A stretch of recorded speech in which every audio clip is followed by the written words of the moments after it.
dabar kita tema aktuali, tai žuvinimai, žinai. Tai pagrindinė, aišku, tema, kodėl mažai žuvinimo, kodėl nėra žuvies, kodėl žuvinama ten pas kaimyną, kodėl taip, o ne kitaip. Tai toks klausimas, kas apskritai sprendžia, kiek kuo žuvinti, kuo remiasi, kas tas sprendimų centras, nes čia girdėjau vienu žuvininkystės tarnybą. Atsakinga, kitur čia žuvininkystė sako, mes žuvinam tik tai kiek mums liepia, bet ne mes sprendžiam, ne mes skaičiuojam. Jo, tai jeigu taip pragmatiškai tiesiog pasižiūrėti į visą procesą, mūsų valstybėje už įžuvinimą vandens telkinių valstybinių yra atsakinga žuvininkystės tarnyba prie Žemės ūkio ministerijos ir būtent jie atsakinga ne tik už to įžuvinimo vykdymą, bet ir už medžiagos įžuvinimui užauginimą. Tai liečia tiek atkuriamasias rūšis, saugomas yra tas, tokias kaip lašiša, pavyzdžiui, tas pats skersnukis ar ungurys, bet tuo pačiu augina ir tas įprastas mums rūšis, lydeką, lyną, starkį tą patį ir visą šią medžiagą paruošia įžuvinimui. Pačią įžuvinimo kontrolę vykdo jau kita atsakinga institucija aplinkos ministerija, jos specialistai. Tačiau, kaip pats minėjai, kas nusprendžia tą įžuvinimo klausimą, tai tam yra speciali taryba, dažniausiai tai mokslininkų grupė, kurie šiai dienai pagal turimus išteklius žuvies nusprendžia, kiek to žuvies ir kur išleisim. Pagrindiniai kriterijai, žinoma, yra vandens telkinio statusas, kad jis nebūtų priklausantis kažkam, išnuomotas ir privatus, tai turi būti valstybinis vandens telkinys. Sprendžiama pagal jo ekologinę būklę, kiek stipriai jis yra paveiktas, kiek jam reikia tos įžuvinimo medžiagos, kad jo būklė gerėtų. Pagal tai parenkamos ir žuvų rūšis, kokias ten žuvinsime, jų kiekis, na ir amžių, žinoma, kad tas efektyvumas įžuvinimo būtų kuo didesnis. Liūdna dalis šito proceso yra ta, kad mokslininkai realiai dirba su medžiaga, kuri yra. Na, šiai dienai, šių metų atveju galim paimti ir praėjusių metų vasario pabaigoje, paprastai, vos ne kovo pradžioj, yra nustatomas tas planas, kokios žuvis šiais einamaisiais metais ir kur leisime. Tai natūralu, kad žuvininkystės ūkiai nei turi galimybių tą kiekį padidinti ar užauginti kitas rūšis, tiem metam, kuriuos jau dabar reikia žuvinti, nei kažkaip geriau susiplanuoti savo darbus. Tai ir mokslininkai tokiu atveju yra priversti tą įžuvinimo komisiją dirbti su skaičiais, kuriuos turi. Taip, na, tiesiogiai sakant, mes jums pasakom, kad turime 100 karpių, jūs jau sugalvokit, kur juos įleisti. Tai tas yra liūdna. Na, man dirbant Žemės ūkio ministro patarėjo, aš tikrai labai stengiuosi tą klausimą pajudinti, kad pats įžuvinimo planas būtų rengiamas bent jau 2 metai iki įžuvinimo pradžios ir geriausiu atveju 3 metus į priekį, kad žuvininkystės ūkiai turėtų laiko pasiruošti, sugaudyti, jeigu reikalinga gamtoje reproduktorius, užsiauginti tą tokią motininę bandą, suformuoti ne tik tai 1 metų žuvytės, bet ir 2 metų įžuvinimo derlių tokį turėti, na, kad visas procesas vyktų jau planuotai ir iš anksto. Tuomet galėtų dalyvauti ir komerciniai žuvininkystės ūkiai, kurie neabejotina pateikti ir konkurencingą kainą, nes supraskime, kad šiai dienai, kuomet mums reikia 100 lydekų ir turim 100, tai neturim pasirinkimo, kaip jas pirkti pigiai. Ir perkam tą kainą, kuri tai dienai yra, konkurencijos dėl kainos realiai nevyksta. Tai išankstinis planavimas žuvininkystėje tikrai turėtų būti ir bent jau 2-3 metai į priekį. O kaip ta taryba sudaroma, kiek žmonių dalyvauja, gal kažkaip vis tiek toks, kaip sakyt? O, šiai dienai nepasakysiu, kiek žinau, kad 2 žmonės, kurie tikrai... Aš girdėjau apie 2K projektą tokį, kaip sakyt.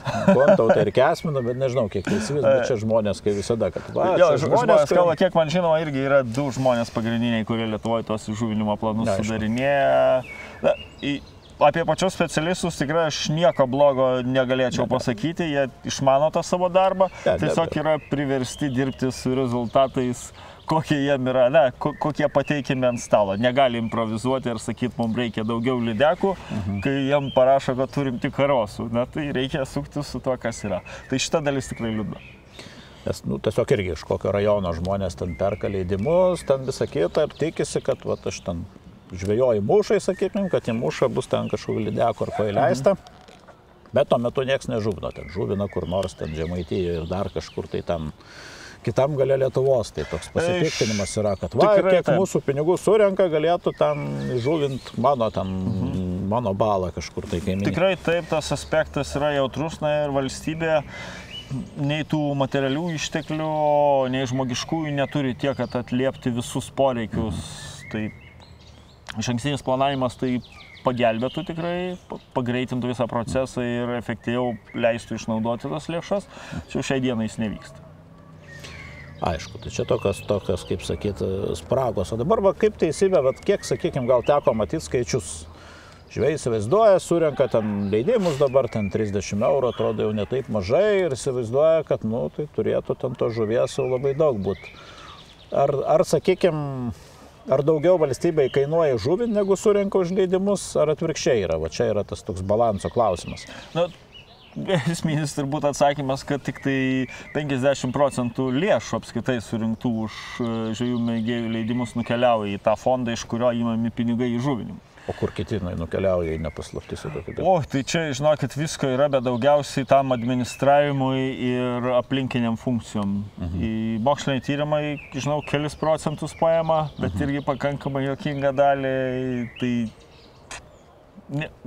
kaip čia pasakyti, ne visai ten, kur norėtų žvejai mėgėjai. Aš negaliu paneigti, administravimo dalis tikrai jis svarbi, kažkas turi to užsiimti ir natūralu, kad tai kainuoja. Tačiau šiai dienai tikrai dalis lėšų galėtų būti ženkliai didesnė skiriama tiek pačiam įžuvinimo darbui, tiek jo efektyvumo didinimui. Aplinkosauga taip svarbu, dalis lėšų skiriama ir tenai, tačiau turbūt per maža aplinkosauga ir įžuvinimui, per didelį administravimą. Čia tik mano asmeninė, žinoma. Dabar vėlgi su ta pačia strategija, kad atrodo tarsi skaidrumo nebūtų. Kokiais argumentais ten nutartai leisti ten kažkiek tai kažko į kažką tai, žinai.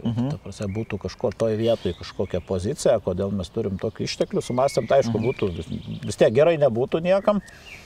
Jo, kadangi ištekliai yra riboti, tai ir pasirenkami tie prioritetiniai vandens telkiniai, kuriuose tas įžuvinimas padarytų didžiausią tokį ryškų vaidmenį. Jeigu matome plėšrūnų stygių, tai renkamės tada įžuvinti plėšrūnais tą vandens telkinį. Stengiamasi vandens telkinius surotuoti, kad nebūtų kasmet įžuvinamas tas pats vandens telkinys ar kažkokio įžuvintojo draugo sodybos pašonėje esantis ežeras ar upė. Nežinau, ar taip neįvyksta, tačiau legendų visokių girdėjęs. Legendų ir aš esu girdėjęs. Dabar kaip irgi toks kitas klausimas, kaip su to įžuvinimu. Nemažai dabar žmonės gal turtingiau gyvena, gal sąmoningiai ir galvoja, gyvenam, turim sodybą ant kažkokio ežero, kodėlgi jo neįžuvinus, kad būtų daugiau žuvies. Ir dabar kokia yra, procedūra, sakykime, kad žmonės gal norėtų savo lėšom žuvinti, kur kreiptis ir apskritai nuo ko pradėti. Gal ten tas įžuvinimas nebūtinai gerai išeis, tiesą pasakius. Tikrai taip. Ir labai gera pastaba, kad tos iniciatyvos asmeninės yra gerai, tačiau reiktų atsargiai su jom. Šiai dienai tas įžuvinimas yra pilnai reglamentuotas ir nesankcionuotas bet kokios net ir vietinės rūšies žuvų įleidimas į vandens telkinį jau yra gamtosauginis pažeidimas. Tai nei pervežti iš kito vandens telkinio, nei jo labiau iš žuvinimo ūkio nupirkę žuvį įleisti bet kurį vandens telkinį tikrai negalime, nes tokiu atveju ne tik pažeisime teisės aktus, bet iš esmės galim kelti pavojų vietiniai žuvų populiacijai. Bet kaip daryti? Žmonės tikrai geranoriškai skirtų savo lėšas ir norėtų viską oficialiai daryti, gal nežinau, kažkokius, kur reiktų kreiptis ir kam siūlytų. Tai procesas netoks sudėtingas. Reiktų, aišku, įsitikinti, koks tai vandens telkinys, ką jį žmogus nori įleisti, jeigu tai yra vietinė žuvų rūšis, gerokai paprasčiau. Kreipkitės į mokslininkus, aš pats asmeniškai pažadu tikrai pagelbėti, pagal galimybės kiek įmanoma greičiau pasižiūrėti, kokia yra to vandens telkinio būklė, galbūt reikia kažkokių papildomų tyrimų, galbūt nereikia ir įžuvinimas plėšriomis žuvimis dažniausiai leidžiamas vien su mokslininko rekomendacija, suderinus su rajono nacionalinė žemės tarnyba. Kaip žinia, ji šiai dienai yra atsakinga už įžuvinimo planus ir jų rengimą. Rajono dar pakartokim, rajono? Jo, tai yra nacionalinės žemės tarnybos rajonų skyriai. Tai priklauso nuo to, kur yra vandens telkinys, tam ir priskiriama tai nacionalinės žemės tarnybos padaliniui ir yra priskiriama vandens telkinio priežiūra, grubiai taip tariant, tame tarpe ir įžuvinimas. Jeigu tai būtų kaip jūs sakote, išnuomotas, paskirtas naudoti vandens telkinio plotas, žinoma, tokiu atveju reiktų suderinti su vandens telkinio naudotoju. Tačiau paprastai derinimas su aplinkos ministerija būna jau gerokai paprastesnių žodinių būdų. Na, ir, dėkui Dievui, mumis mokslininkais pakankamai dar pasitikė aplinkosaugininkai ir nacionalinės žemės tarnybos atstovai. Tai vietinės žuvų rūšys, ypač jeigu kalbame apie plėšrūnus, įžuvinimas, toks sava iniciatyva, savomis lėšomis, manau, kad didžiąją atveju dalimi yra leidžiamas. Gerai, dar toksai, kaip sakyt, klausimas, vis tiek tenka susturti ir privačiais vandens telkiniais ir žmonės savo kažkokius tai tvenkinius žuvinasi. Ir kūdras tai tokiai, ir nemažai visokių istorijų girdėjęs ten visokius. Tai va taip, jeigu, sakyk, kokios 5 dažniausiai žmonių nusprendžius išsikasti ir žuvinti, arba ten, nežinau, iš valstybės klaidos kokie, ką žmonės dažniausiai netai padaro, vis tiek tenka turbūt susidurti. Jo, taip, ko nedaryti, va taip gal pasakyti. Tikrai ko nedaryti. Pirma klaida, tai noriu, kad šiemet vandens telkinys iš tuščios balos taptų žuvingiausių Lietuvoje. Kaip be būtų liūdna, kiek pinigų bet turėtumėt, neveikia šitas procesas. Taip, gamtai reikia laiko ir,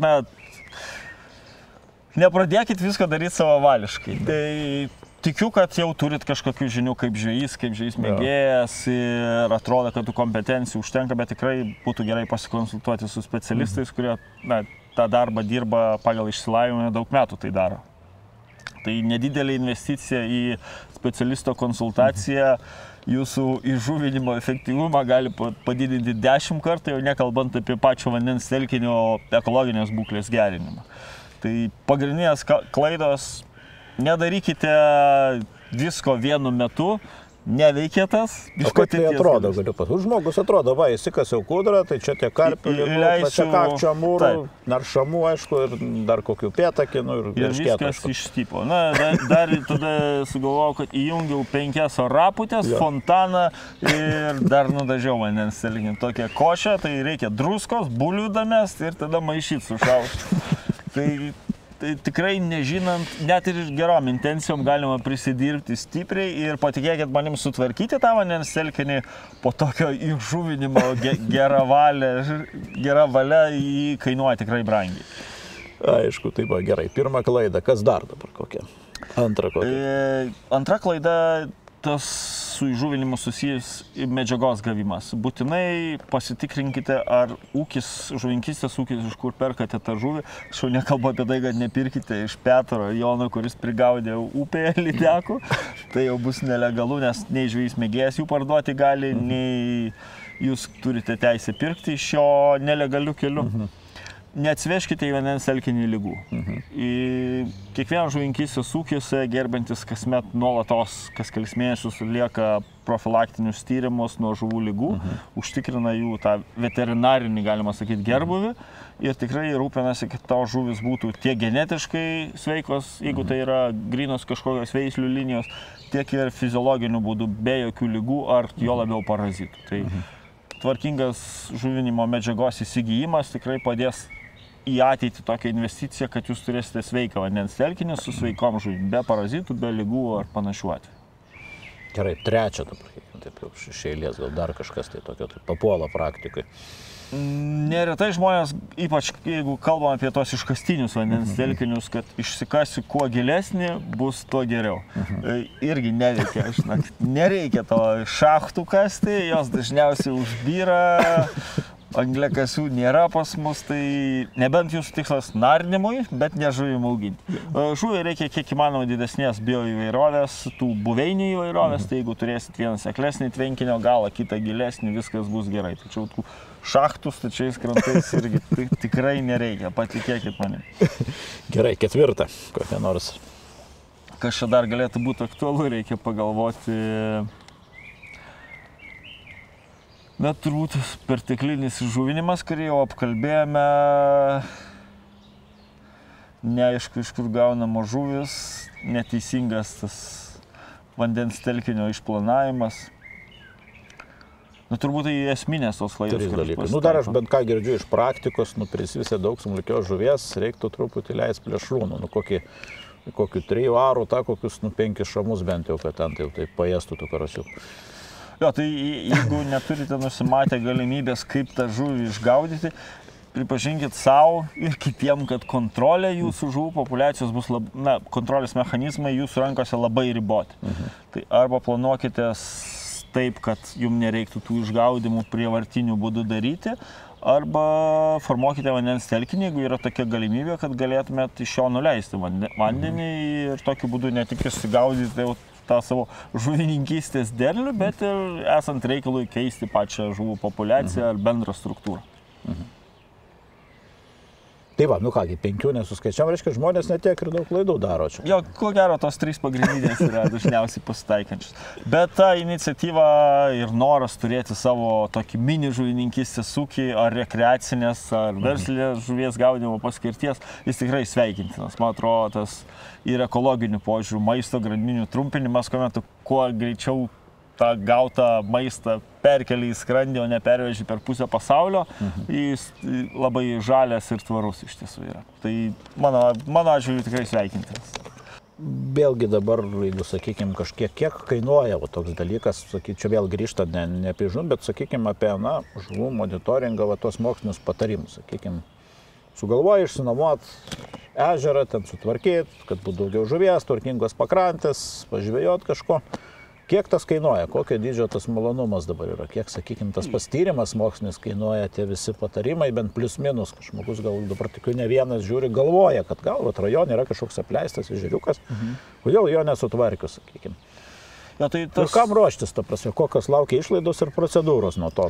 Turbūt pirma procedūra siekiant tiek vandens ekologinę būklę, vandens telkinio nustatyti, tiek pasikeisti ar suplanuoti jo įžuvinimo strategiją, nes greičiausiai buvo tokių masinių rengimo būdų, tais 96 metais parengta vienos rūšies įžuvinimas su minimalia norma. Tai jeigu norime kažką jau vystyti žuvinkystę panašaus, ar kaip jūs pats sako, tvarkyti tą vandens telkinį, jums reikės ichtiologinių tyrimų, grubiai tai žuvų išteklių tyrimų. Taip pat tyrimas priklauso nuo vandens telkinio, jis kainuoja maždaug nuo 600 iki 2000 eurų. Jis yra toksai vienkartinis per tą 10-metį, kol vandens telkinys yra jums paskirtas naudoti. Pirmasis šitų pradžiai, nuo jo prasideda, ne? Jo turbūt yra tokia pradžia, pirmas žingsnis ir tada jau turite tą įžuvinimo planą, kurį privalote vykdyti. Jeigu tai yra limituota žuklė, turėsit vykdyti ir kitas numatytas priemonės. Pavyzdžiui, įrengti žuklės vietas, pastatyti stendus informuojančius, lenteles, kad tai yra vandens telkinys, kuriame vyksta limituota žuklė ir panašiai. Tų išlaidų kažkokių bus, bet jos nebus tokios didelės. Didžiąją dalim išlaidą sudaro įžuvinimo medžiaga, jos įleidimas, nes jeigu tai yra limituota žuklės telkinys, įžuvinimo normos skiriasi 5 ar net 10 kartų nuo mėgėjiškos žuklės. Tai norite limituotas žuklės, susitaikykite su to, kad jums reiks gerokai daugiau tą vandens telkinį įžuvinti.